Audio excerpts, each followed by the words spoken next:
여러분, 지금 제 질문에 정직하게 답해보세요. 내가 지금 60대 또는 50대라면 지금부터 새로운 것을 배워야 한다는 말을 들으면 어떤 기분이 드시나요? 아마도 이렇게 생각할 겁니다. 지금 배우기엔 너무 늦었는데? 이제 와서 뭘 배워? 나머지 인생도 얼마나 남았는데? 내 나이에 맞는 일이나 하자.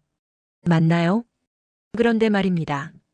저는 30년 전에 사무실에서 나이를 무시하고 미래를 준비한 사람들의 이야기를 들었습니다. 그들의 이야기를 들으면서 제 인생이 바뀌었습니다. 오늘은 그 이야기들을 여러분과 나누고 싶습니다. 이 영상을 끝까지 보고 나면 여러분은 나이는 핑계다라는 생각이 들 겁니다. 30년 전 오전 9시 경찰서 교통과 사무실입니다. 김주임은 다음 달 VIP 방문 행사의 교통 동선 관리를 검토하고 있습니다.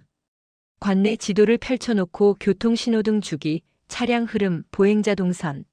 머리가 지끈거릴 만큼 복잡한 계산들을 하고 있죠. 그 옆에는 박 형사가 있습니다. 박 형사는 뭘 하고 있나요? 엑셀이나 AI 시뮬레이션 같은 건 당연히 없던 시절입니다. 박 형사는 수십 개의 칸의 숫자를 채워야 합니다. 가로의 합과 세로의 합이 완벽하게 맞아야 하는데 10분만 봐도 눈이 돌아갑니다. 박 형사는 오전 내내 이 숫자 게임에 빠져 있습니다. 다른 직원들은 이미 점심을 먹으러 준비하고 있는데 박 형사는 여전히 계산기를 들었다 놨다를 반복합니다. 정오가 되었습니다. 박 형사는 가로 세로 합을 맞추지 못했습니다. 직원들이 모두 점심을 먹으러 나가려고 합니다. 그런데 그 순간 김주임이 자신의 일을 끝냈습니다. 사무실 사람들은 항상 김주임을 이렇게 불렀습니다. 쓸데없는 일을 자주 하는 사람. 당시만 해도 컴퓨터는 일반인이 건드릴 수 있는 물건이 아니었습니다. 가격도 엄청나게 비쌌죠.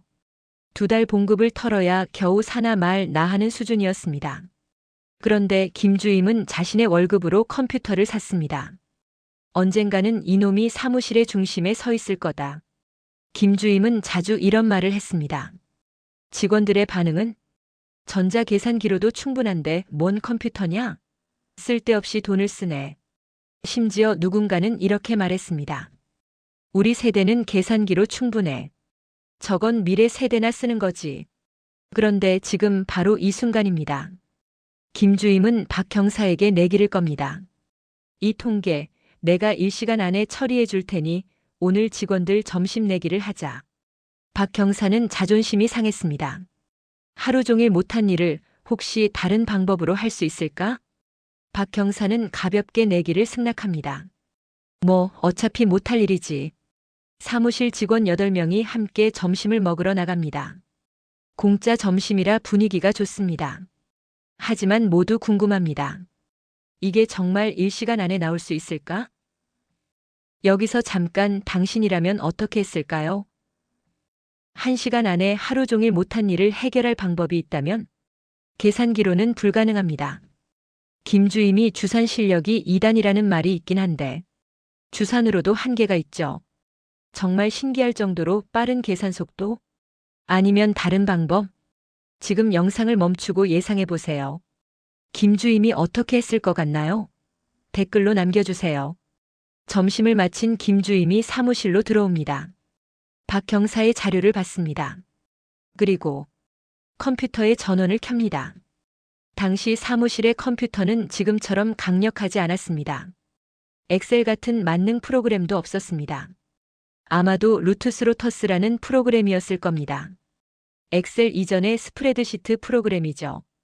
김주임은 그 숫자들을 입력하기 시작합니다. 하나, 둘, 셋. 30분이 지났습니다. 모든 자료가 입력되었습니다. 그리고 답이 나옵니다. 김주임은 박 형사에게 자료를 넘기며 이렇게 말합니다. 이 부분의 계산이 틀렸어. 여기 봐. 직원들은 입이 떡 벌어집니다. 진짜 충격은 이 다음입니다. 김주임이 한마디 더 합니다. 이런 통계는 평소에 미리 입력해두면 1분이면 정리되는 거다. 오늘 30분이 걸린 건 자료를 입력하는 시간이 걸렸기 때문이고 실제 계산은 1분 만에 나왔다. 침묵이 흐릅니다. 직원들은 깨닫습니다. 우리는 1분에 할 일을 하루 종일 하고 있었다. 김주임은 계속 말합니다. 지금은 이 컴퓨터가 쓸데없어 보일 수도 있어. 하지만 미래 사무실을 지배할 날이 얼마 남지 않았어. 그래서 내가 지금부터라도 배워두라고 말하는 거야. 당시 직원들은 여전히 회의적이었습니다. 하지만 현실은 어떻게 되었나요? 몇 년이 지나자 사무실에 컴퓨터가 하나 둘 생겨났습니다.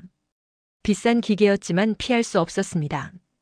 김주임은 그 이후로 인정받는 인물이 되었습니다.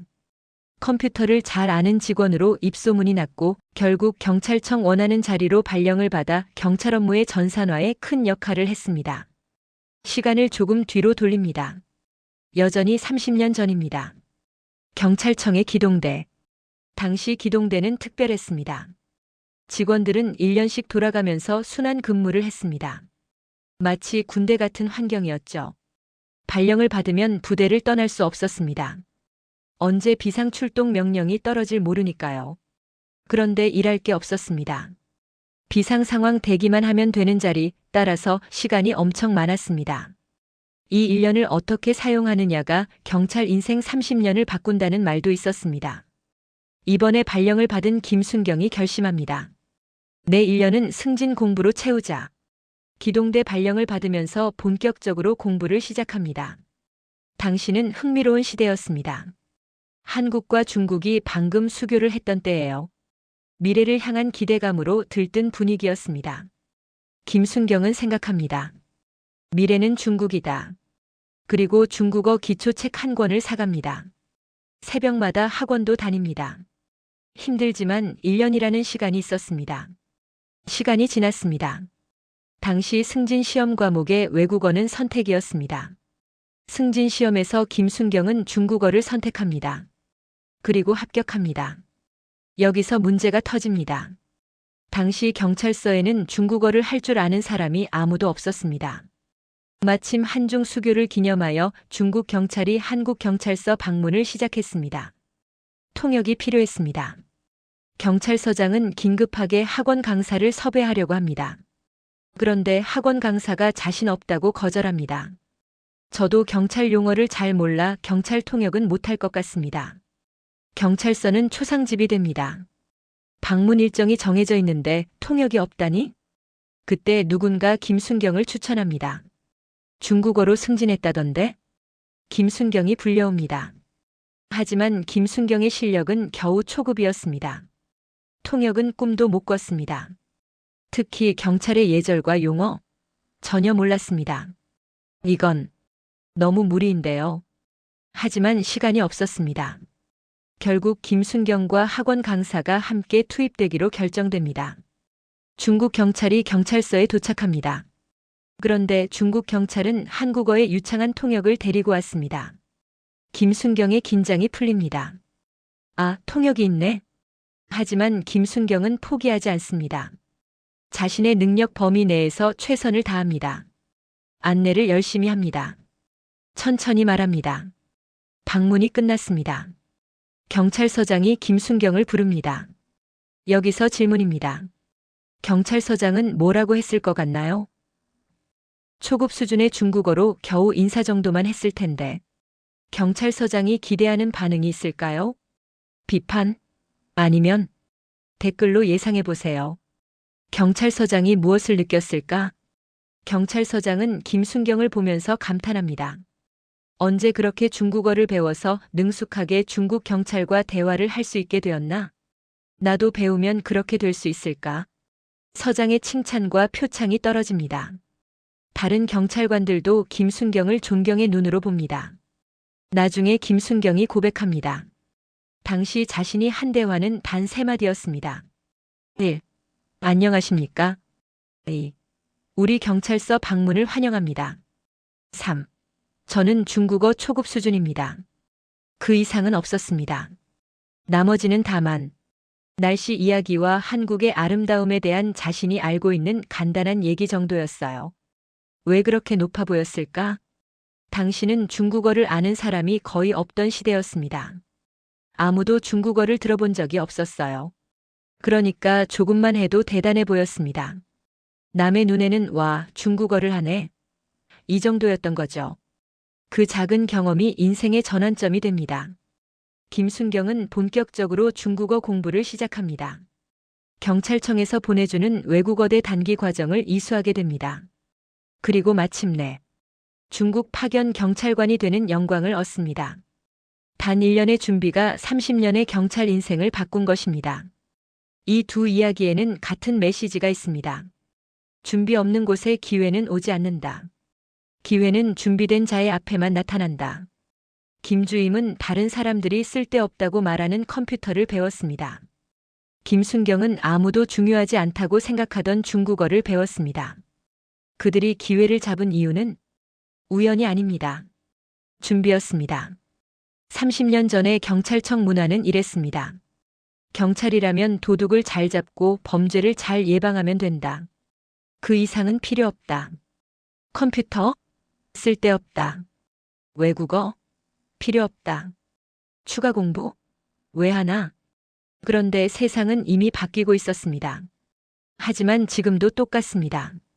많은 직원, 많은 공무원, 많은 회사원이 이렇게 말합니다. 지금까지 해온 일만 잘하면 된다. 새로운 것을 배울 필요까지 있나? 하지만 세상은 여전히 빠르게 바뀌고 있습니다. 과거의 사고방식으로는 미래를 대응할 수 없습니다. 기본만으로는 평범하다. 저는 이것을 깨달았습니다. 기본을 잘한다는 것 평범한 인생입니다. 아무도 기본만 잘하는 사람을 존경하지 않습니다. 하지만 기본에 하나의 특이한 능력이 더해지면 이것이 시너지 효과입니다. 김주임 기본적인 경찰 업무 컴퓨터 지식 경찰청 전산화의 주인공. 김순경 기본적인 경찰 업무 중국어 능력 중국 파견 경찰관. 이건 운이 아닙니다. 준비가 만든 시너지입니다. 만약 당신이 지금 어떤 조직에 근무한다면 지금 당신이 하는 일을 기본으로 삼으세요. 그리고 내가 남과 다르게 할 수 있는 한 가지가 뭘까?를 생각해 보세요. 그것이 무엇이든 좋습니다. 특정 분야의 기술, 언어, 새로운 시스템 이해, 창의적인 사고, 단 하나만 추가해도 당신의 가치는 2배가 됩니다. AI 시대라는 말을 들었나요? 지금 우리는 AI 시대라고 합니다. 그리고 동시에 어디선가는 이렇게 말합니다. 로봇이 세상을 지배할 거다. 각종 언론에서는 이렇게 보도합니다. 이 직업들이 AI에 의해 사라질 것이다. 이 직종들은 로봇 시대에 없어질 것이다. 문제는 이겁니다. 우리는 이런 사실을 알고도 모른 척하고 있습니다. 하지만 심리적으로는 이렇게 생각합니다. 그런 건 먼 미래의 일이야. 내 직업은 안전할 거야. 내 인생에선 그런 일이 생기지 않을 거야. 이것이 가장 위험한 착각입니다. 역사를 봅시다. 인간이 달에 가는 꿈, 소설이 나온 지 100년 만에 이루어졌습니다. 컴퓨터가 사무실을 지배, 10년이 채 걸리지 않았습니다. 이제 AI입니다. AI가 인간 사회를 점령하는데 얼마나 걸릴까요?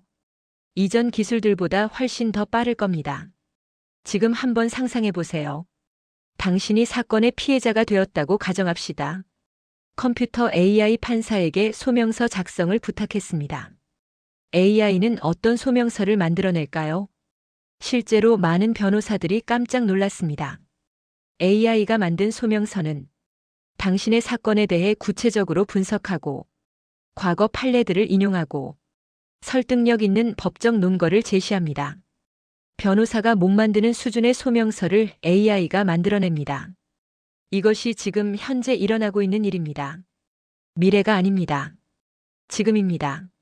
제 친척 중에 공군 조종사가 있습니다. 지금도 많은 사람들이 부러워하는 직업입니다. 명성도 좋고 급여도 괜찮고 사회적 지위도 높습니다. 그런데 문제가 있습니다. 무인 전투기가 개발되고 있습니다. 무인 전투기는 이미 많이 나와 있습니다. 실전에서 성능이 이미 검증되었습니다. 사상자가 없습니다. 더 많은 무기를 장착할 수 있습니다. 파일럿이 앉던 자리에 무엇을 더 넣을 수 있을까요? 더 많은 미사일, 더 많은 폭탄. 비싼 돈을 들여서 파일럿을 양성할 필요가 사라집니다. 20년 뒤 조종사라는 직업이 남아있을까요? 시내버스에 있는 안내문을 받나요? 현금을 받지 않습니다.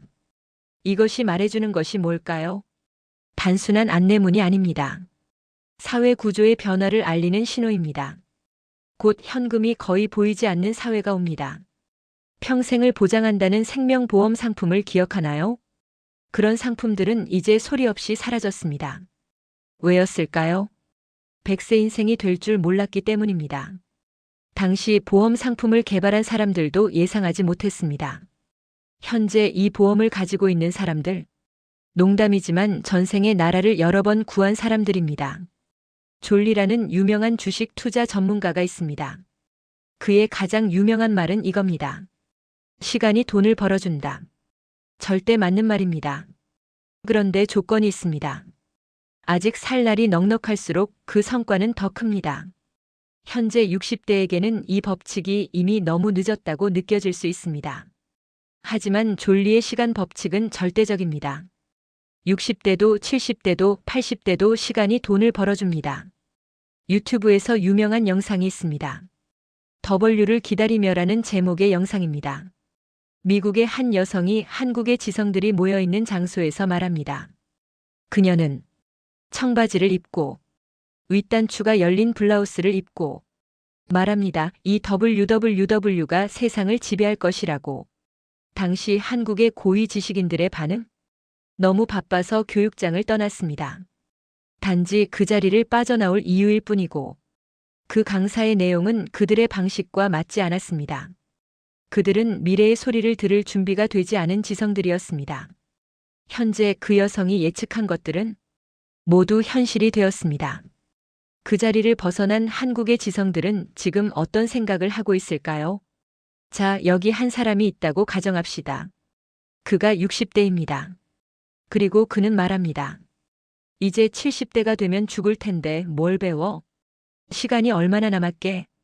이것이 정말 맞는 말일까요?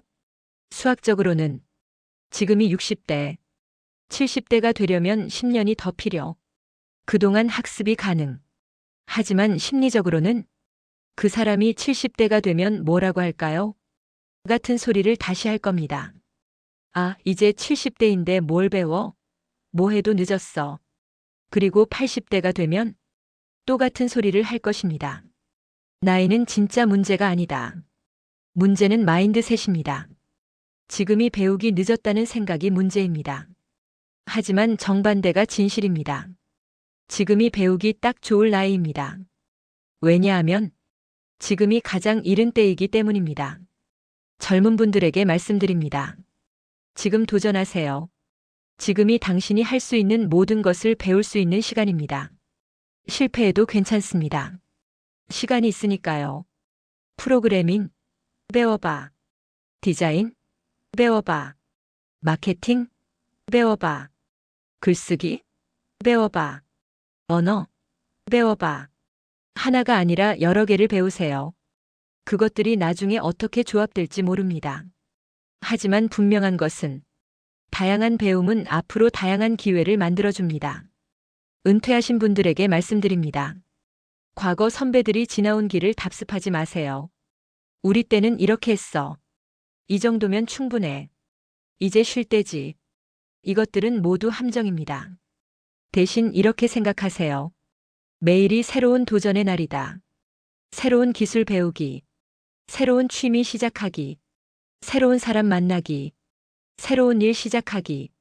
당신이 지나온 30년, 40년의 경험은 보물입니다. 그 경험에 새로운 기술을 더하세요. 지금 이 영상을 보고 있는 모든 분들에게 말씀드립니다. 당신의 나이는 변명이 아닙니다. 당신의 나이는 당신의 강점입니다.